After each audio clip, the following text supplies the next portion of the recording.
Are we on the air?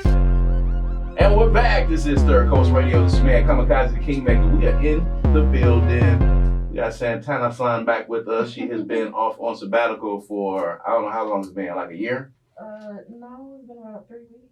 Okay. Seemed like it was much longer with you back here. We'll talk about all of that in any time. We got Ariel in the building. We got my man DJ Java on the boards in there, of course, on the heels of him going to DC and visiting the NPR head offices up there, right? Okay. We're going to talk about that too a little bit later because we don't get to go on those trips. No, we don't. I have questions. I have several questions, but it's all good. You know, when they say, we're going to check the budget, you know what that means. That's a no. That's a no. At any rate, man, as we promised at the top of the show, we have been talking about Debate Night. It's a fantastic event that is going to be coming up real soon. And right now in the studio with us, we have two of the hosts of Debate Night. It's going to be taking place on November the 24th at Center Stage. So we got them in the building. Ladies and gentlemen, we have Miss Melanie Sanders and Pia Nedjar in the building with us. Clap for yourself. Clap for yourself. Okay. So, ladies, very glad to have y'all in the studio today. Debate Night.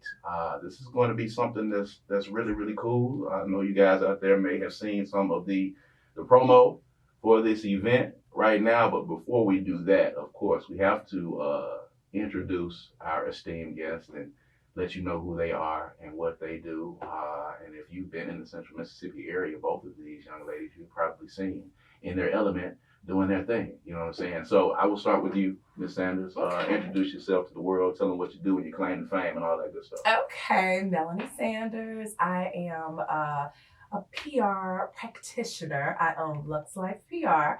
And I've been doing television and behind the scenes things for a long time in the entertainment industry, originally from Vicksburg, and right now I am helping out with the show called Bell Collective, which is on the Oprah Winfrey Network, and a few businesses here and there and across the country. I help them get their brands together. So just doing all your thing. Things entertainment and life. You got a lot going on. Lifestyle stuff. Got a lot going on. So Pia, tell the folks about you. I'm Pia Nedjar. I am an African girl that was adopted by Jackson in 2017 when I moved here.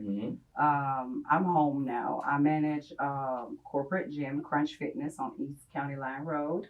I also still train a little bit. I used to train full time for a long time. I do it now just a little bit for fun. And I am a professional bodybuilder with the International Federation of Bodybuilding. I got the professional status a couple of years ago, and I'm just having fun and honored to have been chosen to be one of the guests of for Debate Night. That's fantastic. Very happy about it. Yeah, it's going to be a really cool thing. So, you know, Melanie, I think you kind of, you know, given an explanation a little bit on social media here and there. And, you know, folks love to see what you have going on. So, in your words, kind of describe the folks out there that, you know, have not seen it or looking forward to being a part of it. What is Debate Night? Well, this is how I describe it. I feel like you are getting a glimpse into the group chat.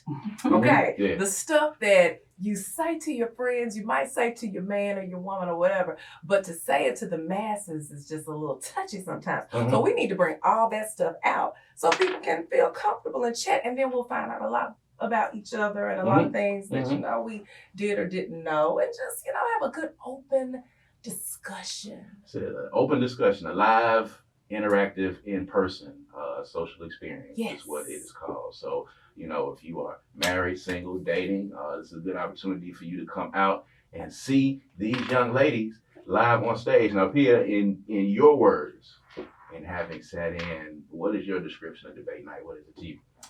To me, it is going to be a debate between people who, I mean, there's a reason we were chosen. It's because we have big mouths and we are very straightforward and very direct with what we think, whether it's Melanie and myself or the boys, the vibe controllers. So I think that the debate is going to be fun. I predict that it's going to get heated sometimes because you know how it is with these topics. People have different opinions that are sometimes diametrically opposed. So yeah, I'm really looking forward to it because there's a lot of things that we say in private that you say with your group of friends who may share the same thoughts, but you don't necessarily share it with people who think differently. Yeah. And hopefully we can do that with a lot of fun without getting all worked up, which might happen. I think it's going to be a lot of fun. So, I mean, you've had an interesting, romantic life. We won't get into all of that here, of course. And this is National Public Radio, so we can't give them that version. You got to come to debate night on November 24th to get that version and enjoy the event. But as a single woman that's out here dating, and this targeting a demographic that's a little bit older than you usually see, we're targeting 35 and above, 30 and above. How is it out here on these dating streets for you these days? It's pretty hard because I'm almost 39. I'm approaching my 40s. I am one of those rare people who do not have children and do not desire them. Mm-hmm. And all society tells you is that the goal in life is to get married and have children. Mm-hmm. It's also a problem because the men who are my age usually have children. Yes. And I do not wish to partake in any type of childrenry. No, not at all, unless the children are older. Yeah. And you get judged for that. I don't have children for a reason, so I do not want a man that has them, and you get judged for that. And men get mad at you for that, and other women also think that you're demanding too much. So it's hard, but it is possible. Right. So now, I don't know if you're ready to, because when you were talking to us, originally when we were sitting in the room the very first time, you were just coming off of a relationship. Yeah. Yes. So talk about that a little bit. And for you, because of the world that you're in the world of entertainment, and people have seen you doing events. Mm-hmm. They've seen you on Real Housewives of Atlanta. They've seen you on the Bell Collective. Like, you are rubbing elbows with a lot of the folks in that entertainment world. So how is it for you being out here on these dating streets? I'm going to tell you, I have never considered myself a dater. I don't like to date. You don't like dating? I don't like dating. I've always been the girl that got introduced to somebody. I ain't gonna even lie. I find somebody that I like, and I'd be like, "Hey, make it happen." Or I would go get them. Like, I'm not traditional. Do you have someone that you can send over to beckon them? I find somebody. Okay, there you go. Yeah, I'm serious. I'm not the normal Southern belle. I got you. But I have found that I have been dating because I was engaged and all that old stuff, and recently, like last year. Okay, but it's over now, obviously, and I'm fine with that. I actually kind of glad. But this dating world is interesting because, look, this is what I want to know. Like, how do girls juggle? Like, I used to have a roster, right? And so the roster was easy because I knew how to handle a roster. But now I'm looking at it from a different perspective. I'm like, hey, I got to make sure everybody is of quality. It's not like, number one, he like to go eat. He going to take me out to eat. Okay, him, if I need a little bag, somebody call him. Just, stuff like, I need quality. So the people that I'm dealing with right now, y'all, I got to figure out, okay, who gets the perks? Because I can't be fooling with all of them at the same time. Right. So how do y'all girls do it? We have to talk about it. I don't know. Santana, how do you do it? I can answer that question. They all whatsoever. I don't talk to nobody. I mean, it is true. I am the last person to even ask that question. I don't have a roster. Never had a roster. Having time, I don't even want to deal with the men anyway. So I enjoy my single life. So there's I'm that. young. I'm still in my 20s. I want to enjoy my life. Okay. Yeah. You got a lot of it. I've had my moments where I thought maybe I could have married someone, and then they showed me why I should have not. Yes. You almost married somebody for real? Well. In my mind, I could have. Like, it could have gotten there. In my mind, it could have gotten there. No, in my mind, it could have, because in my age, dating is different for me. Mm-hmm. In my 20s, there's everybody who's so social media forward. They're so worried about, this person here is like, the whole Cheesecake Factory thing, for example. Everybody's like, this guy took this girl to Cheesecake Factory. She got mad about it. Girl, I love Cheesecake Factory. Oreo cheesecake's my favorite. They pasta is good. Cheesecake Factory's pretty cool. So it's just like, people are, in this day and age, from my generation, everybody's so focused on the lifestyle of social media that they don't understand that everything on social media is not real. Not everybody is like that. Mm-hmm. So they just do all that just to get attention, to be honest. So wise. But when you have, I am. I want to ask about that. So let me ask you this. I'm going to ask both of y'all this question. Well, first of all, for you, because Bell Collective is filmed here in Jackson, Mississippi, there was a lot of initially there was a lot, I won't say backlash, but there were people that were on both sides of the fence about the reality show being filmed here, and how much of it was actually happening, and is it a good representation of the city? Are these people really friends? Are they like this? So you've had a chance to kind of get a bird's eye view of what's going on. You kind of rubbing elbows and shoulders with them. So, for you, where do you see Bill Collective as it relates to, putting Jackson, Mississippi and Mississippi out to the rest of the world like that? I mean, it's real. I mean, it's a reality show, but it has a lot of real things going on that, we get to see. Mm-hmm. But I feel like in my experience, I have seen Bell Collective in every state. Mm. This group of women, they're everywhere. So they chose this group, and that's the group they chose. Yeah. You get a chance to see how these women live. Right. Do they represent all of us? No. But that's the beauty of it. You get a chance to look inside this group. So, I don't really go into the negative stuff, because you find something negative about all of it. You can. The positive is that we do have a show on the Open Free Network, and what you do with it after that is what you do with it. You can watch it or not. Don't have to. Or you can scroll right past it. You can scroll right past it. So, Pia, the world of bodybuilding. Mm-hmm. What got you into the world of bodybuilding and fitness? Because you've been in several different fields, and then you wound up getting into the field of fitness and bodybuilding. How did that happen?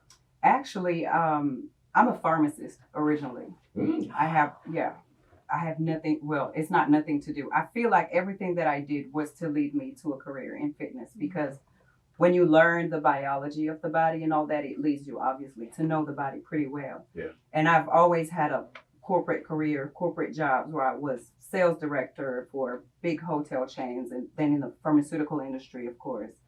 And working in the pharmaceutical industry is what made me choose to turn to fitness, because you see the issues that you get if you do not take care of your body.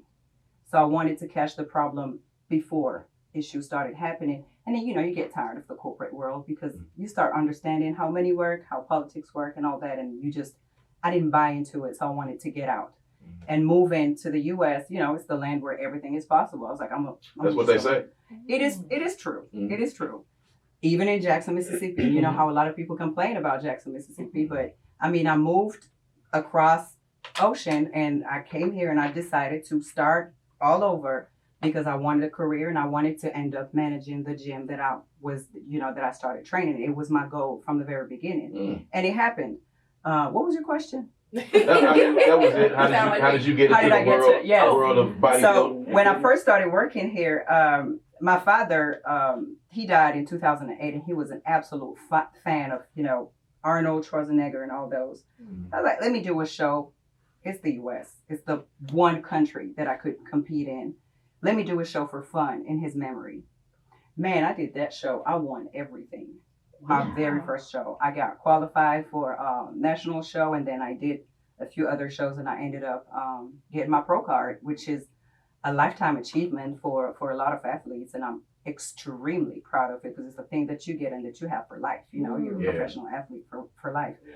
Will I compete anytime soon again in a professional level? I'm not sure, with all that's happening with the gym, and it takes a lot of effort on a daily. But at some point, absolutely, I will. I would probably have to compete with the older people, though, now that I'm almost 40. How long did it take you to get ready for that? To prep for a show, you have to be on it it depends on the people, but about 16 weeks. But it's to get an IFBB Pro card, that's what it's called, from the International Federation of Bodybuilding. It takes some people 10 years, and it took me 2 years. Wow. Yes. It was meant to be. Yes. It was meant to be. So what is your training like when you are preparing for that? Because I know with bodybuilding, I've watched plenty of bodybuilding competitions, and I'm like, I could never, I don't think. Too. But I enjoy it so much because I look at it as art. Like the way that bodies is scoped and everything, and you're flexing your muscles, and you just, the poise, the walking, it's just take it easy. It's everything. It is. It's everything. I enjoy it so much because it's like you're training your body to put in to come out looking like this. And it's like Yeah, you literally, it is the perfect mixture between sports and art. It is definitely an art because a lot of people come with the misconception that bodybuilding is about size. It is not. It's about proportions. You give your body proportions that are naturally not at all how they're supposed to be. You have to have a very small waist, very broad shoulders, very wide legs. And, you know, people say that we're like the 1% of the population, and you see it outside. When you go outside, it's probably 1% of the people, even less here in Mississippi, that look like that. So imagine how hard it is. The workouts are the easiest part because that's a few hours a day that we dedicate to that, which is already a lot, but to me seems now normal. It's maybe 2-3 hours a day that you dedicate to that at the gym. But outside, you say no to a social life. You say no to going out. You cannot even have a bite of anything when you're prepping for a show.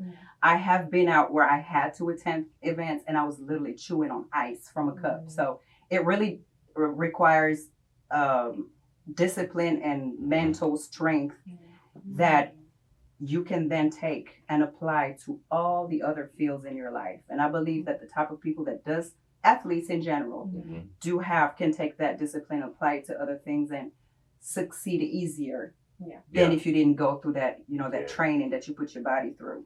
I'm grateful I came across it. And it actually saved me, you know, it came right on. I've been married and I was in an abusive relationship. Winning shows is what made me regain confidence in myself and say, okay, I got to get out. Seeing how people admire what you're doing, respect what you're doing, winning, seeing how you're treated at the house when you go in through domestic violence, you see the dichotomy between both, and you're like, it saved my life, literally. And this is the kind of stuff that you'll hear, ladies and gentlemen. November 24th at Center Stage Jackson Debate Night. It's a play on date night. Melanie, for you, what would you say is your most amazing moment in entertainment? You've done a lot of stuff behind the scenes, in front of the camera. So what would you say is your most amazing moment in entertainment today? Or in PR, in any instance? Okay, question. That's hard. I know. It's like, I've been blessed with a lot of great moments, I'll say. But I'll say two. Okay. One was being on American Idol because I love to sing. I haven't sung in so long, and I got to get back to that. But pageants, I used to do pageants, so that kind of trained me. Just like Pia was saying, it's kind of like bodybuilding. You know, it has every facet of competition mirrors your life. So when I got to American Idol, I had done Miss Mississippi and all that stuff, and that had trained me, so I wasn't even worried about it. I mean, Simon and all them, they trying to do all their insults and stuff like that. I was cool. I was good. So that was major for me because when I realized how it blew up, I was like, I've been a part of history, you know? I'm not even famous, but it's like I've done American Idol, I've been on Oprah Winfrey, you know, I've done all these different things, and I'm still just, you know, regular old chick from Mississippi.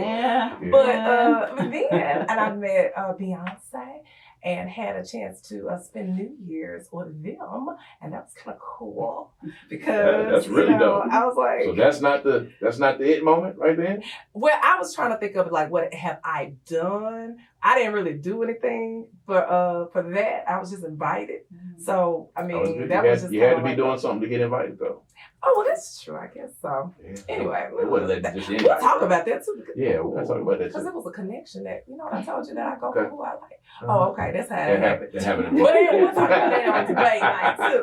But yeah, so anyway, just those two things stuck out to me. Cool. You know. So both you ladies, give all your social media handles, man, and tell folks where they can get in touch with you and reach with you, or Melanie, if somebody wants to get some PR work, or you know, PM, somebody wants to, you know, get hooked up with a trainer, or if they're lucky enough to get you to actually train them at the end of the day. Give them all the contacts. Okay, Melanie, MELANIEN Sanders. That's my IG and my Facebook. Same thing, you can hit me up there about PR as well. And Pia, P-I-A, Nedjar, Nedjar. On Instagram, I'm also Pia from the Motherland. Pia from the Motherland. What country are you from? I'm from Algeria.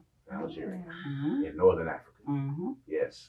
You need to learn about the motherland and the continent. Ladies and gentlemen, if you are listening right now, it's very different. The dichotomy is different from north to south, and east to west, and Africa. We can talk for hours about that, of course. But at any rate, debate night is coming up November the 24th at Center Stage Jackson. It's going to be a live, interactive, in-person social experience, something that hasn't happened in the city of Jackson before. So if you're listening, we're broadcasting in all 82 counties.